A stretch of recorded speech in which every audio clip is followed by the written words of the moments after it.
네, 안녕하세요. 인텔코리아 이주석입니다.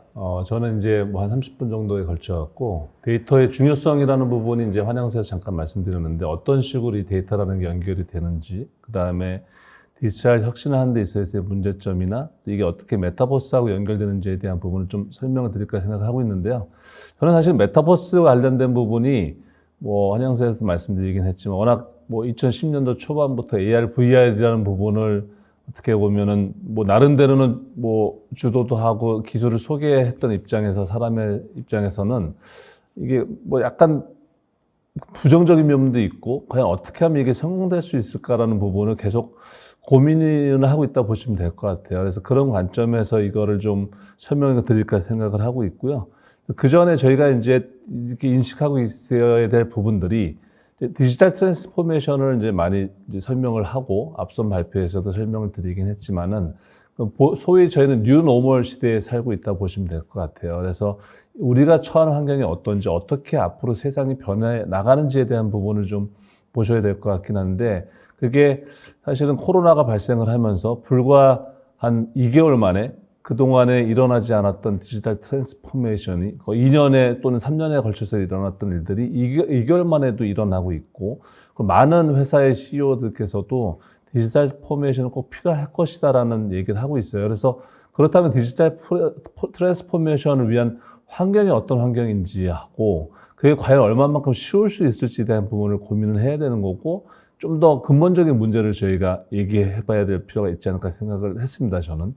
그래서 뭐 모든 세상 자체가 디지털화가 돼가고 있다는 부분에 대해서는 다른 이견은 없으실 것 같긴 하고 어떤 디지털 시대, 디지털 대변혁의 시대를 대표하는 네 가지 어떻게 보면 기술의 어떤 관점에서 이거를 좀 파악을 하셔야 되는 건데 유비쿼터스 컴퓨팅, 퍼베이시브 커넥티비티, 클라우드 투 엣지, 그다음 AI라는 부분이고 뭐 저는 뭐 개인적으로는 AI라는 부분보다는 사실 데이터 분석이라는 빅데이터 분석이라는 관점에서 AI는 툴에 지나지 않다고 좀 생각을 하는데 많은 부분들은 이제 AI라는 걸 얘기하고 있어서 이 네 가지 관점에서 어떤 디지털 세계 앞으로 급변하고 있는 세상에서 저희가 이 시장에 대응을 해야 되지 않을까 생각을 하는 거고 유비쿼터스 컴퓨팅이라는 것들은 결국은 모든 시스템들 사람을 포함하고 모든 것들이 IoT 디바이스를 포함해서 다 어떤 컴퓨팅 자원으로 구성이 되어 있다는 거예요. 그러니까 디지털을 구현하기 위한 어떤 시스템이나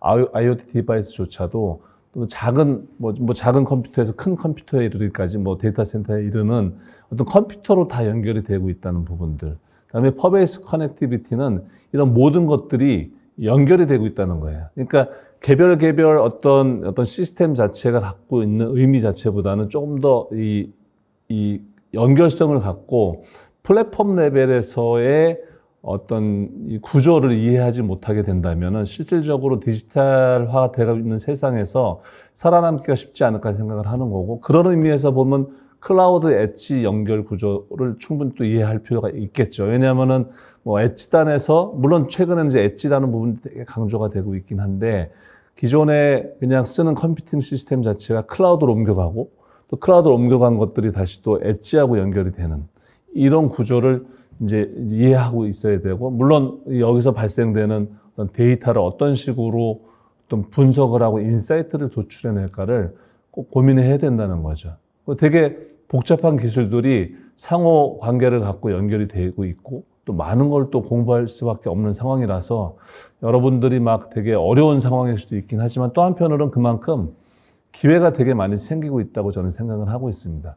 좀 아까 그 전에 발표하신 삼성중공업에 가셨던 분하고도 얘기를 좀 나누긴 했었지만은 이런 연결고리 뭔가 새로운 변화에 대한 부분이 되게 생각보다 쉽지는 않고 어렵지만 또 그게 꼭 해야 된다는 부분에 대해서 이제 인식을 하고 계신 것 같아서 그렇게 따지면 다시 한번 강조드리지만은 많은 기회들이 저희한테 주어지고 있지 않을까 생각을 하는 겁니다.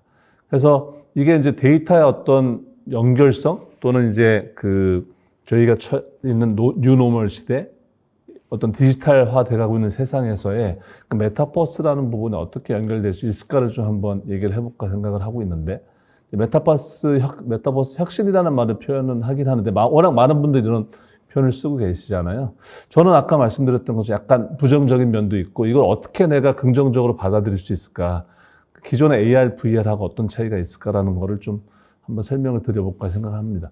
뭐 많은 설명을 메타버스에 대해서 설명드리지 않을 예정이긴 한데 워낙 많은 곳에서 설명도 하고 있고 어떤 장밋빛에 대해서 설명했기 때문에 이런 거로 대표될 수 있을 것 같아요. 그러니까 출장 경비도 감소하고 뭐 시간 단축, 뭐 접촉 노동 시간 감소, 학습 능력 향상.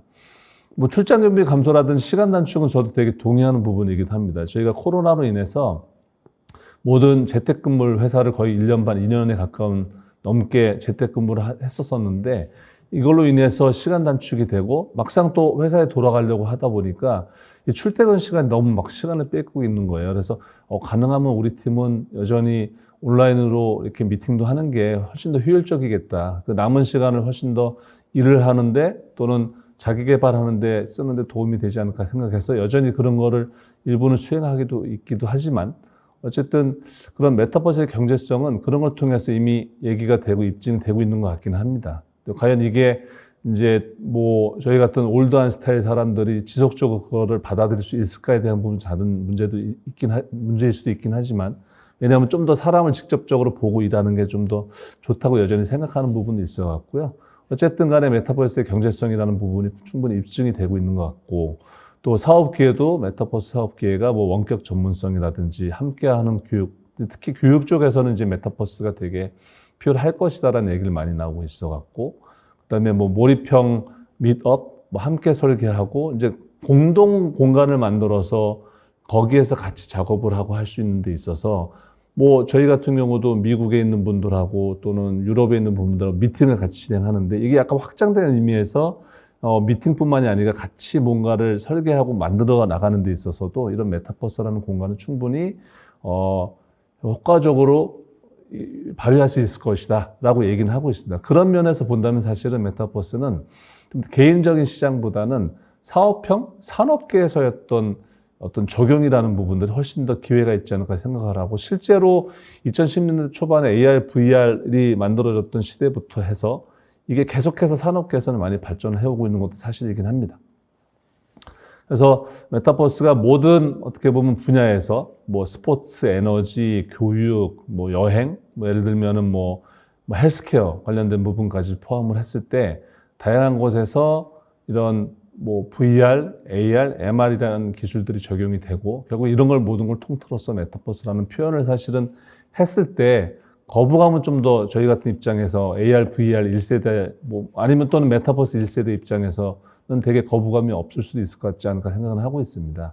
그래서 뭐 하여튼 이런 복합적인 어떤 기술들이 적용되는 분야가 어떤 메타버스의 혁신 어떻게 보면 분야라 생각을 하고 결국 이런 것들이 데이터가 연결이 되고 주도가 돼야지만 가능하지 않을까 생각을 하는 건데 이게 제가 이제 메타버스라는 부분에 대해서 이제 약간 부정적인 관점을 가졌던 이유는 사실은 많이 보셨을 거예요. 하이퍼 커브라는 이제 이 커브인데 새로운 기술이 이렇게 새롭게 쭉 나왔을 때 그 새로운 기술이 시장에 적용되는 데까지 시간이 꽤나 걸리죠. 그래서 엄청나게 붐이 일어났다가 이게 생각보다는 아닌데라는 어떻게 보면 실망감 또는 이런 부분 때문에 시장이 죽었다가 여기서 실질적인 문제점을 파악을 하고 성장 가능한 솔루션을 개발하는 업체들만이 살아남아서 보통 시장이 새롭게 어떻게 보면 성장 가능한 시장이 만들어진다고 보셨을 때 사실 AR, VR은 이 시간이 너무 오랫동안에 걸쳐갖고 시간이 걸렸던 거예요. 한 10년 넘게? 보통 이게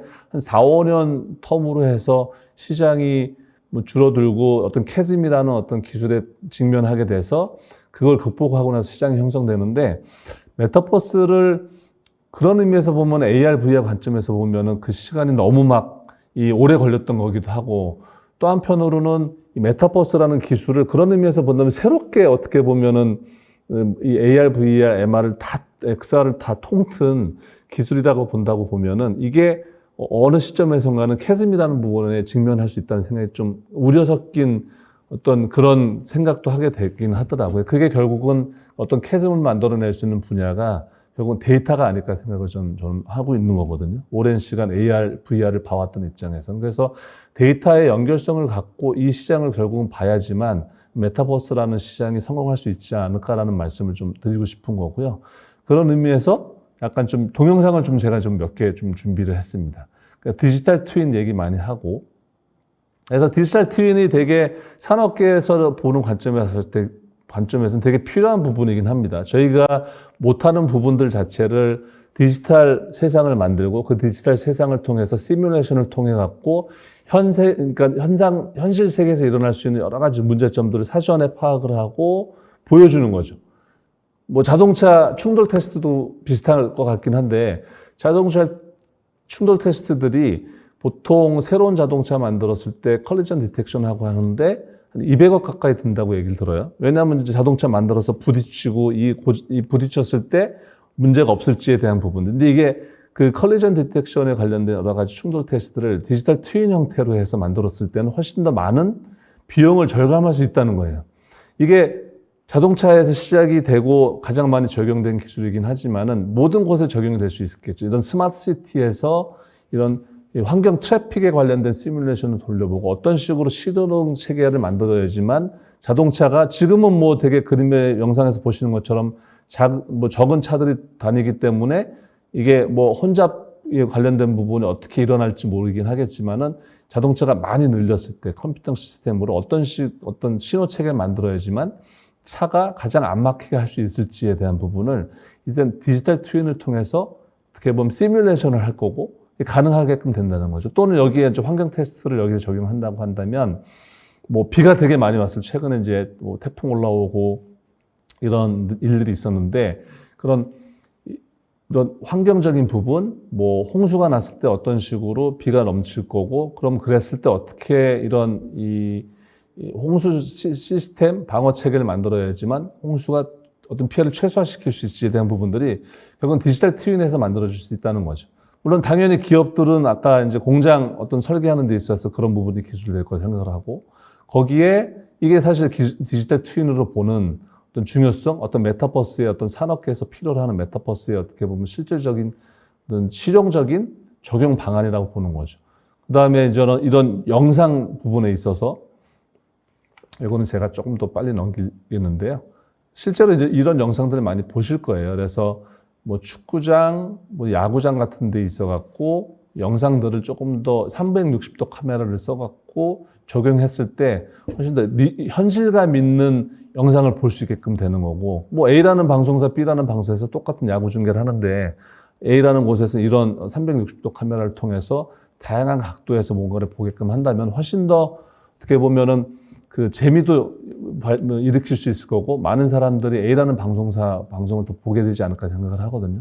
그래서 이런 부분에 대한 이런 어떻게 뭐 어떤 의미에서 이것도 메타버스의 어떤 하나라고 봤을 때 어떤 이런 산업계에서 이런 것들이 많이 적용이 되고 있다는 거죠. 그리고 아까 얘기했던 것처럼 이런 그 자동차 설계를 하는 과정에 있어 갖고 이렇게 자동차 설계를 하고, 그 다음에 이 설계된 자동차에서 각 부분에 대한 컴퓨터 시뮬을 통해서 일종의 디지털 트윈 같은 거라고 보시면 될 것 같아요. 그래서 이게 과연 제대로 설계가 되어 있는지, 다양한 부분에서 뭔가 힘을 가했을 때 이게 제대로 작동하는지에 대한 컴퓨팅 시뮬레이션을 약간 포함하고 있습니다. 저렇게 엔진이 움직이게 되면은 문제점이 발생할 수가 있게 될 수도 있어요. 그러니까 이런 선들이 연결된 이 선들이 늘어나거나 하는 부분들이 생길 수 있고 축 처지거나 이렇게 됐을 때 실질적으로는 저거를 이제 만들어서 저걸 했을 경우에 비용이 되게 많이 걸리잖아요. 이런 거를 이제 디지털 트윈이나 이런 이 어떤 그래픽스 기술을 이용을 하고, 거기에 이제 사실은 슈퍼컴퓨팅 기술이 포함되기도 합니다. 해석 기술이 포함이 되는 거죠. 이게 빨갛게 되는 부분들은 되게 위험하다는 거예요. 거기가 끊어질 수 있다. 이렇게 됐을 때 이렇게 연결을 해 놓으면은 이런 부분을 실질적으로 우리가 테스트할 수 있고, 또 이건 산업계에서 이런 자동차를 어떻게 보면은 조립하거나 뭔가 이렇게 이제 AS를 할 때 저는 교육용 시스템을 사용되기도 합니다. 그래서 이런 부분들이 어떤 산업계에서 메타버스로서 적용될 수 있는 분야이기도 하고, 그다음에 뭐 자동차 설계를 했을 때 이 자동차가 과연 얼마만큼 잘 예쁘게 디자인이 됐고, 거기에 플러스해서 이제 공기역학적으로 이게 설계가 잘 디자인이 돼 있는지에 대한 부분도 이제 이 컴퓨터 시뮬레이션을 통해서 가능하다는 거죠, 사실은. 이것도 사실은 메타버스의 어떻게 좋은 적용 사례가 되지 않을까 저는 생각을 좀 하고 있습니다.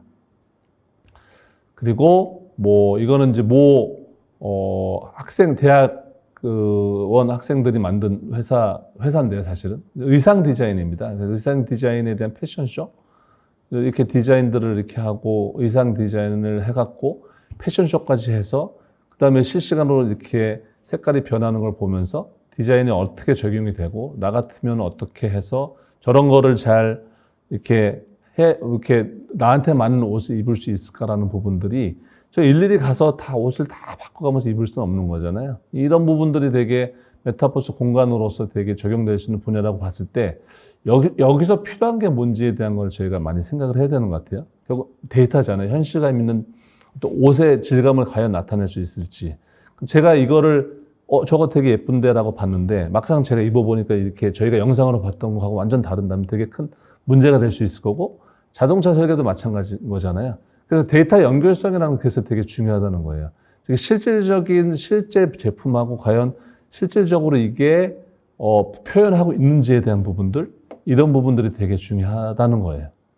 클로라는 것도 그렇고 뭐 드론에서도 이런 거를 적용할 수 있고 예전에 이제 인텔이 이제 드론 같은 것도 만들어 갖고 팔콘이라는 드론 같은 경우는 이제 이 드론이 날아다니면서 이제 저희가 올라가기 어려운 곳이라든지 저런 위험한 장소에 드론이 가서 이제 메쉬 데이터를 다 뽑아내고 그리고 거기에서 필요한 부분들을 데이터를 뽑고 거기에 인공지능을 적용을 해서 그 위험한 곳이 어딘지에 대한 부분을 잘 찾아내는 거죠.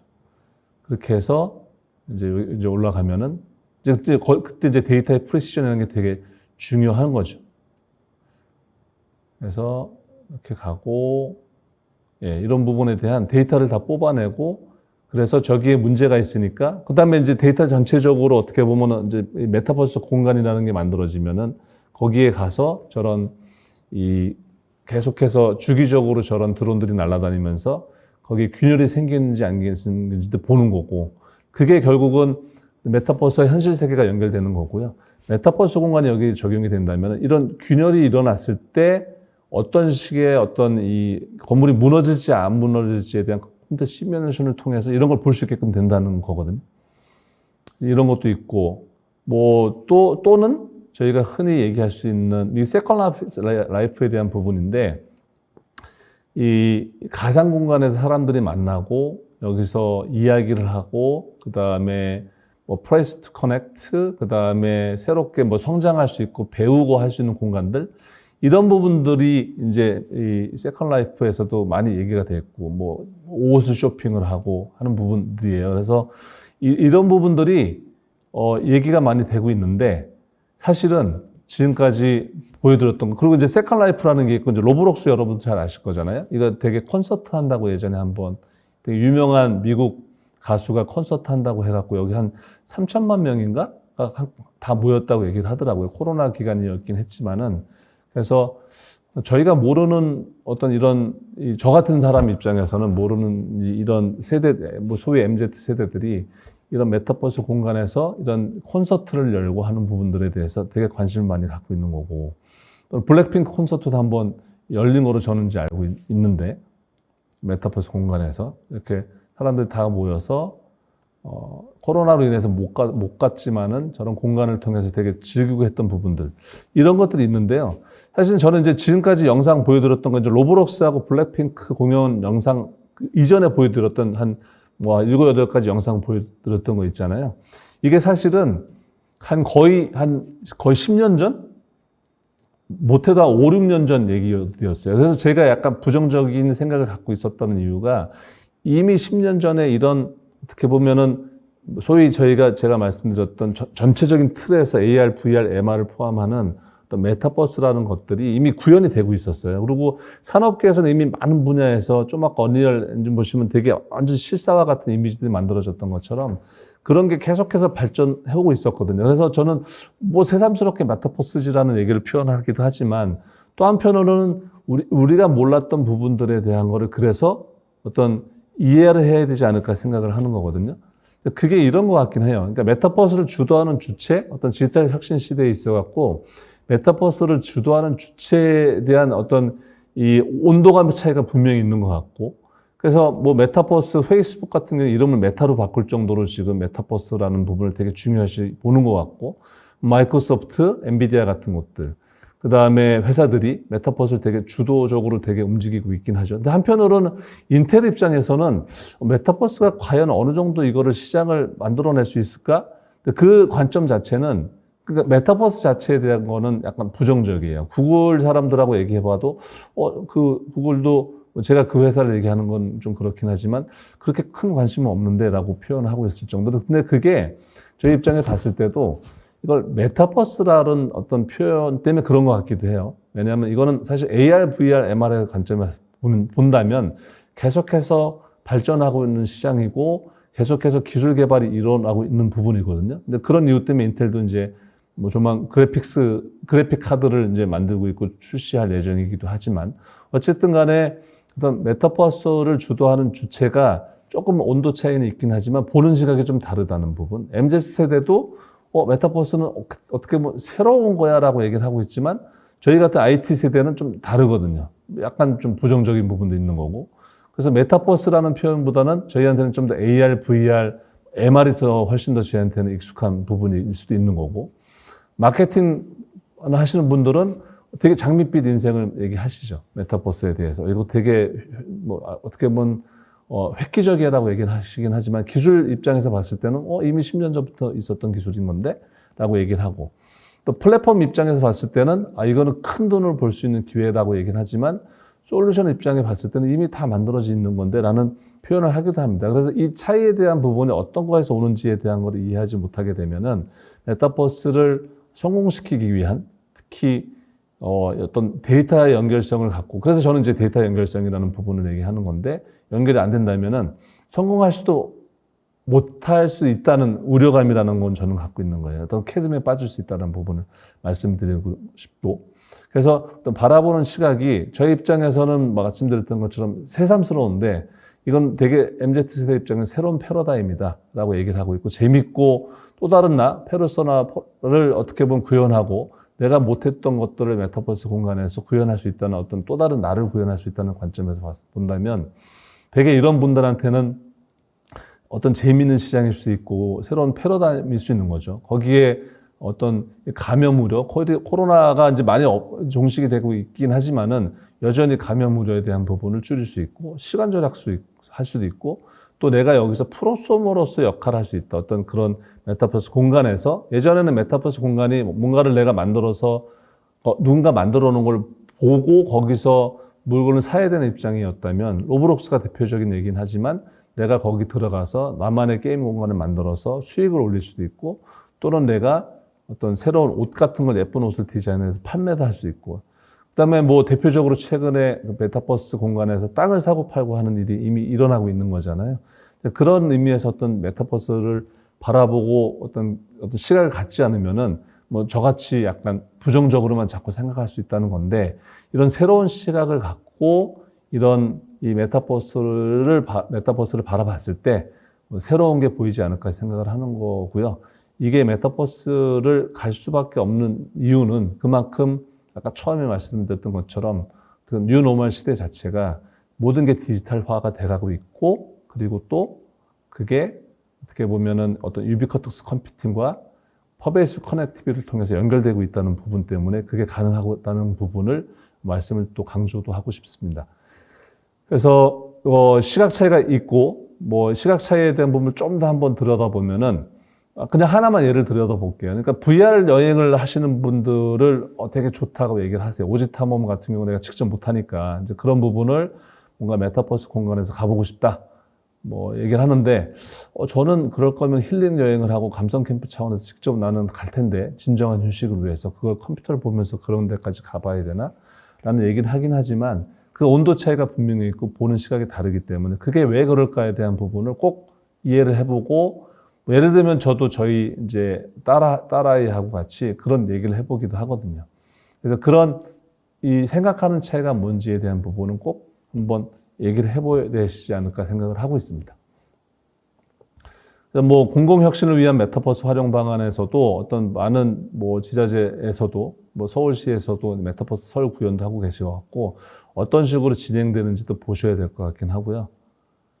그리고 또 저는 이제 개인적으로 저도 이제 에스토니아나 나라를 2번이나 갔다 왔는데요.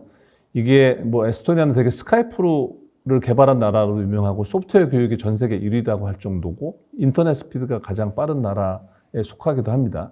그러니까 발칸반도에 속해 있는 되게 작은 나라인데 여기가 사실은 그 디지털 및 소프트웨어 경쟁력이 세계 1위예요. 그럴 수밖에 없는 게 인구는 130만 남짓한데 그 가상국가를 만들어 갖고 한 1,300만 명 정도를 가상국가 주민으로서 받아들이겠다고 지금 얘기를 하고 저도 주민증 만들었거든요. 그래서 이 나라가 EU에 속한 나라라서 뭔가 새로운 내가 유럽 국가에서 사업을 하고 싶을 때 이 에스토니아 가상 공간에다가 사무실을 내고 주민증도 발급받고 사무실을 내서 거기서 EU 국가 어떤 이 사무실을 만든 가상 사무실을 만들고 여기서 사업을 확장해 나갈 수가 있으세요. 유럽 국가로 제가 알기로는. 근데 이런 공간들이 지금 실질적으로 만들어지고 있어 갖고 이게 되게 재밌는 어떻게 보면 메타버스의 어떻게 보면 중요한 부분을 담고 있는 어떤 모델이 아닐까 좀 생각을 저는 좀 했었고 그러기 위해서 보안 기술이라든지 여러 가지 기술들이 여기는 적용되고 왜냐하면 이제 보안이라는 게 되게 중요해지잖아요. 왜냐하면 거기에 주민증을 내고 사업자 등록을 내는 회사들은 그 모든 데이터들이 거기서 노출이 되고 있는 건데 인터넷상에서 이걸 어떻게 강력하게 보호할 수 있을까라는 부분은 되게 중요한 포인트이기도 합니다. 그래서 어떤 메타버스에서 실질적인 메타버스를 구현하는데 가장 핵심적인 기술 중에 또 하나는 저는 보안 기술이라고 또 보고 있습니다. 그래서 보안 관련된 부분도 되게 유심히 봐야 될 거라는 생각을 좀 하고 있고 그래서 이런 비즈니스 모델에 대해서 한번 관심을 갖고 보시는 것도 되게 좋을 것 같고 그래서 뭐 성공적인 요소를 본다면 이런 여러 가지 어떤 문제점들